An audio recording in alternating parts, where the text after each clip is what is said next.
Welcome back to another New World video. This one's not going to be a long intro. As you can see, I'm currently downloading the Brimstone Sands update at the time of recording this video. We recorded the Amrine part earlier on, so I'm just adding this on at the start. If you guys want to come and check me out on Twitch, I'll be live pretty much all week from this Brimstone Sands update coming out on twitch.tv/LiamH. And then if you enjoy these guides and you find them helpful, drop a sub on the channel, like on the video, drop some comments on any future videos you'd like to see. We do have the Ennead Ultimate Guide Expedition coming in a couple of days. I just wanted to run it once the final patch was out and then make sure we ironed out any creases and stuff like that. So we will get that out. But look, guys, this is an Amrine Expedition Ultimate Guide. I just wanted to finish off the complete PvE dungeons or expeditions from New World series, if you like. This was the last one to do. Basically, any returning players or any players who are brand new, hopefully you'll find this useful. There's some little hints and tips in there just to help you get through that at the lower level 20s. Obviously, if you're an end game player, you know, drop a like in the video if you liked it anyway. But look, guys, let's get into the guide and yeah, let's get you through this dungeon. Okay, here we go. So the Amrine Expedition, it's in around the 20 to 25 range. That's when I last played this over a year ago. It's been a long time, but if you want to know how to do better damage in there and then obviously reduce your damage, just to help you get through the dungeon a little bit quicker, these mobs are on the lost categories here. So if you look across that table there, you should see that your thrust damage weapons and your void damage weapons are going to do a lot less damage. So try not to go in there sort of spear, bow, or musket, or blunderbuss, or void gauntlet. If they're the only weapons you've got at this level, because you should be around 20 to 25 when you try this dungeon. Look, that's all you've got, but just bear in mind you will be doing less damage in there. And then obviously your strike damage, your ice damage, and your nature damage will do good damage in here. So any healers, you know, if you're pinging those mobs for your refreshing move and stuff like that, if you know what that is, yeah, sure, that you'll do some decent damage there. Your ice gauntlet will do good damage in here, and your strike damage is your warhammer. Yes, you can do a bit of strike damage from like shield bash moves and stuff like that if you sword and shield, but in general your overall DPS should come from your warhammers ideally, your ice gauntlets, and then if you've got any amber gems, I don't think you'll have these at this low level just lying around. You can slot them on your weapons and that'll increase it a little bit. Slash damage, fire damage, lightning, and arcane are all neutral, which means you can use those weapons. You're just not going to do a boost of damage. So if you've got your fire staff, your sword and shield, your great axe, you know, your hatchets and stuff like that, you'll be absolutely fine. General guide is follow this table that you can see here for the lost enemies and you should be absolutely fine. Okay, here we are outside of the Amrine dungeon. This is located in Windswood, I believe. I've got to double check that in a minute. It's been so long since I've done Amrine, but it should be in Windswood, with Starstone obviously in Everfall. Now there's a repeatable quest outside, Barkamedes. Make sure you pick that up as you go through the dungeon. This is repeatable, so you can get yourself some rewards and stuff like that if you do this. This is a 5-man dungeon, minimum of 3. Okay, so now just for a bit of a laugh, we're all level 60. We obviously don't have level 20 to 25 accounts to sort of, you know, go through this dungeon. So what we decided is we'll go through at level 60. We'll only take 3, which is the minimum. Again, we'll show you why in a minute. We'll only take 3, and we'll run it naked, bar our weapons, obviously. So I didn't even change my build. In fact, there's one of this build I think I'm using here with my fire staff is like my OPR fire staff build. So we didn't go in here, you know, sort of over the top. Do you know what I mean? Now we had a slight delay here at the start of the dungeon. This is something that New World are working on fixing. They have mentioned it for the big Brimstone patch update. So you can either jump across there as Miss J just demonstrated, or you can run around this right hand side. Both ways work. If you jump across, you'll skip a couple of mobs that should spawn here.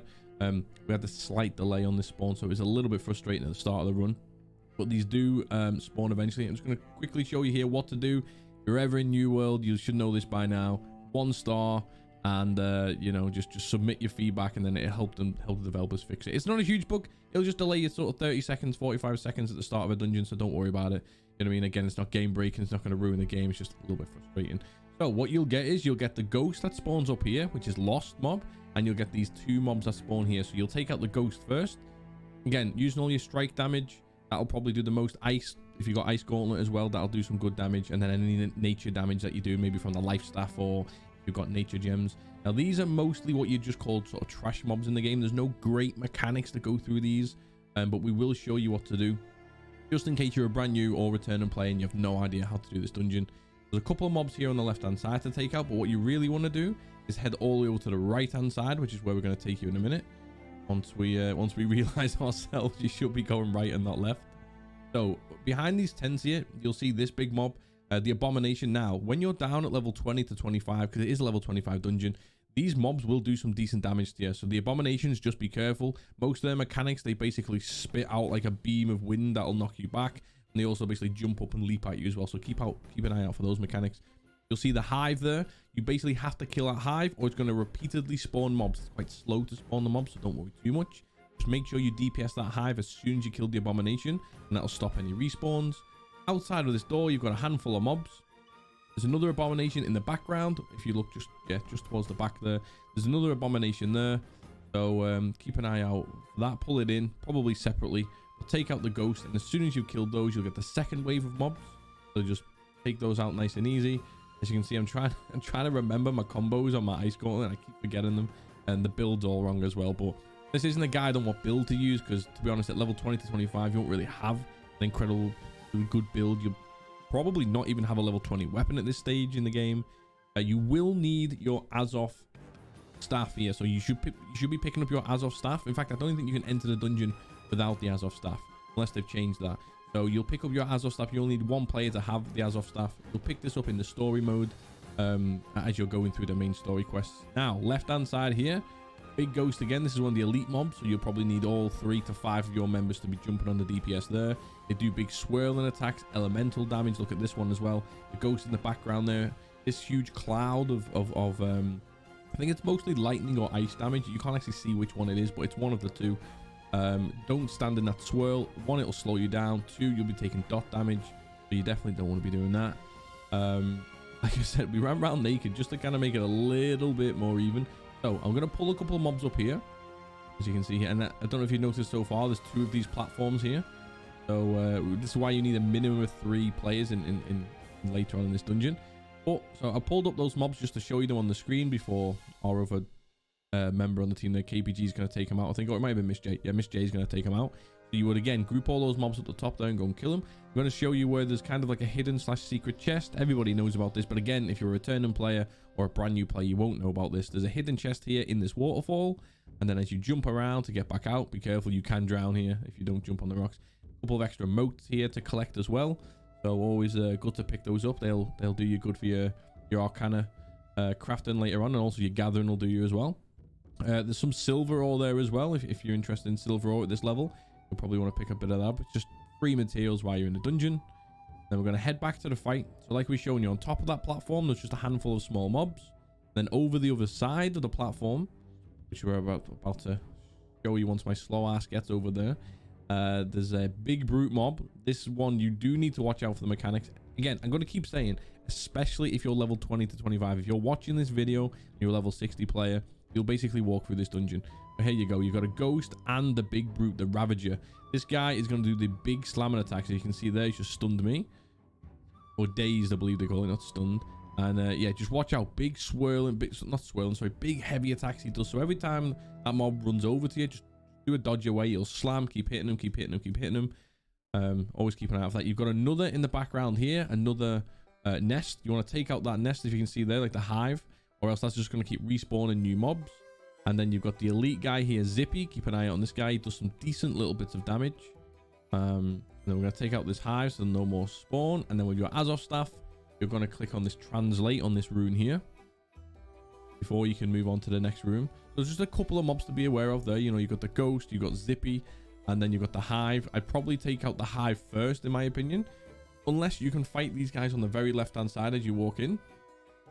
That way you won't actually trigger the hive, and more mobs won't keep spawning. Again, in here you've got another elite ghost. Big hits from him. Always just dodge backwards. Use any possible AoEs you've got on this on these ghosts, and you should be okay there. Now, once you enter this room here, I tried to cheekily chuck a fireball over there and miss miserably. You can pull this ghost over, so you don't have to fight this ghost along with other mobs. I clearly failed with my aim.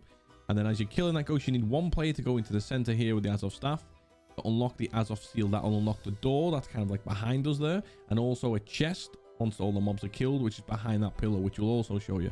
You don't want you missing any loot here. Now, I know it's level sort of 25 loot. This is only sort of gear and weapons you're probably going to keep for maybe another 5 or 6 levels before you start getting better stuff. But still, if you're at this level, you want the best gear possible whilst you're leveling up.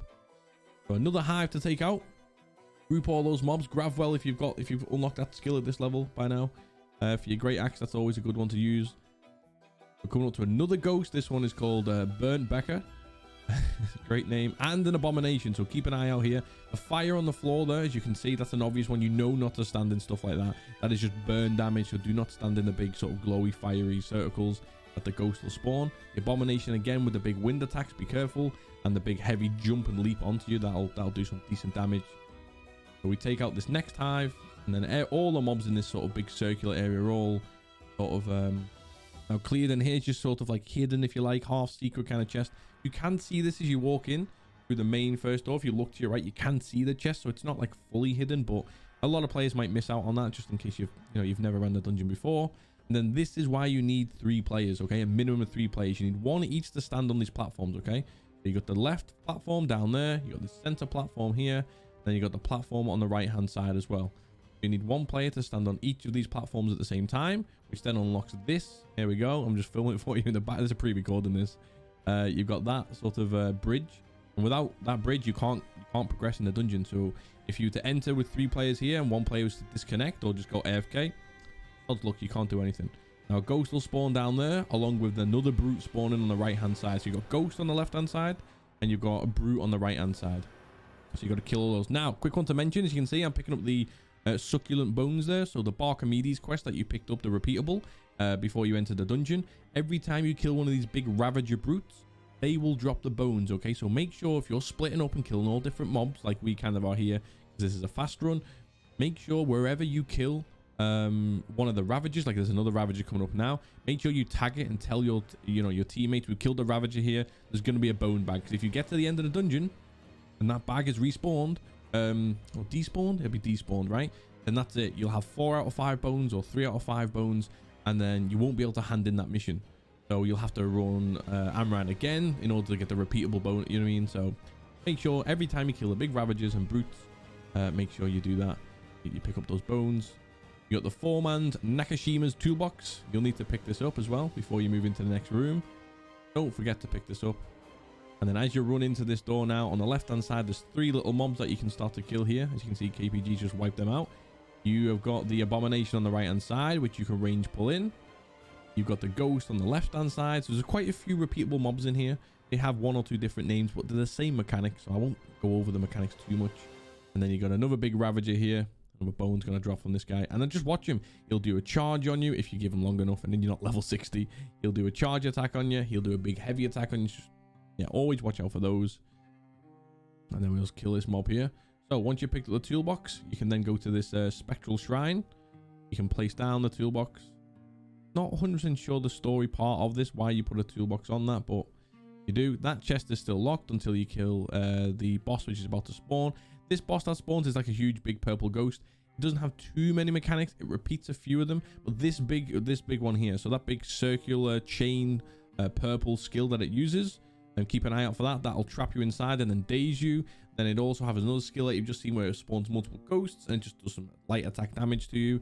So not the biggest of mechanics to worry about, but just basically every time you see that purple chain, the circle, just dodge roll out of it as quickly as you can. Don't want to get stuck in there. It will do some chunky damage if you're around level 25. We definitely have several wipes on this part of the dungeon the first ever time we tried it, back when we were noobs, you know. So definitely keep an eye out on that. I don't know why I keep looking at this monitor when I've got the video on this monitor as well. Oh yeah, so keep an eye out for those mechanics. Again, quite basic, quite easy. And I know quite a few people might be skimming through this video going, really? You're making an ultimate guide video for Amrine? Well, you know what? It's the only dungeon I've not brought out a video for so far, other than the Ennead Expedition, which comes out like today as I'm releasing this video. So it'll be good to have all these. This should be your final brute, so then you should get all 5 out of 5 bones. But for the quest, as you should see here, there you go, all 5 bones. You don't need to worry about that again. So you come back through this room. You got a handful of ghosts in here as well. Always try and pull these together if you can. They do decent damage though, so be careful. There's like a whirlwind mechanic there that they sort of pull you in with. So, and then loads of sort of like ice damage. I'm pretty sure it's ice and lightning damage that they do. It doesn't technically, it doesn't hit you and then you see a lightning logo, so it's hard to tell. You got the shrine here before you come to the final boss. As you can see, this isn't the longest of dungeons. This is literally a basic entry dungeon, sort of entry level if you like, at 20 to 25. That's the recommendation for me. I wouldn't go in any lower than 20. I would probably come in here at sort of like 20, 21. If you've already hit the story. If you can get to 23, 24, 25, you'll be fine. Now, I don't know if you've noticed that, by the way, this dungeon looks incredible. And this is on the lowest settings, by the way. When I do my recordings, even though I've got a really good PC behind me, I record on the lowest possible settings to show you guys how good the graphics actually are, even on low. If you don't have a PC, that's great. Don't worry about that. Now, this guy here, Simon Gray, if you've not done this dungeon in many months, as you can tell, they've took the helmet off Simon Gray, and he now just has his face that you can see there. That's a little update that they've done recently. So he looks a lot more scary, actually. Now, mechanic wise, he's got the spitting of sick or vomit, whatever you want to call that. Be careful of that. That'll do some damage over time and a little bit of weakness, I believe. He'll also spawn sets of 3 mobs. The slower your DPS is, he will keep spawning sets of 3 mobs, and then he does the big heavy attacks just like all the other brutes. Ideally, tank pulls him off to the side. Everyone's hitting the damage from behind, the backstab damage with all your different weapons. And then when the 3 extra mobs spawn, he'll keep doing those, by the way. If your DPS is really slow, he'll just repeatedly spawn 3 mobs after 3 mobs after 3 mobs intermittently, okay? So there you go. Oh, 1 or 2 more things to show you. The first time you ever do this dungeon, make sure you run over here. This is for like the main mission. You have to pick this. There's an item here to pick up. I've obviously already done that, so I can't show you, but showing you where it is. The portal to get out, and then your final supply stockpile, your chest. And then, guys, that is it. That is Amrine. That is the ultimate guide. That's all I can show you. So again, don't hate me for making this video. If you look at the thumbnail, I've even put a capper in there as well when I put ultimate guide. But again, who knows? Maybe there's a bunch of brand new players or players who haven't played for like a year, and they actually need a bit of a revamp, you know, re-digging their brains and know what to do. So look, guys, if this video has helped you out, let me know. Comment section down below. If you want to see any more videos, comment section down below. Drop a like on the video. That'd be amazing. Sub to the channel. And guys, I'm going to only shout myself out one more time. Twitch.tv/LiamH. Link is below. Okay, jump in. It'll take you 2 seconds. Come follow me on Twitch if you like. We can talk about all the New World content you want. I stream this game almost every single day of the week, and I've got a lot of time off at the minute from work, so I can stream the brand new Brimstone Sands update for like the next couple of weeks. That goes live later today when you see this video. So guys, jump into the streams. Let me know if these videos have helped you out, and if you want to see any more content, comment sections down below. But guys, cheers for watching, and help me get to 500 subs. So close. Cheers.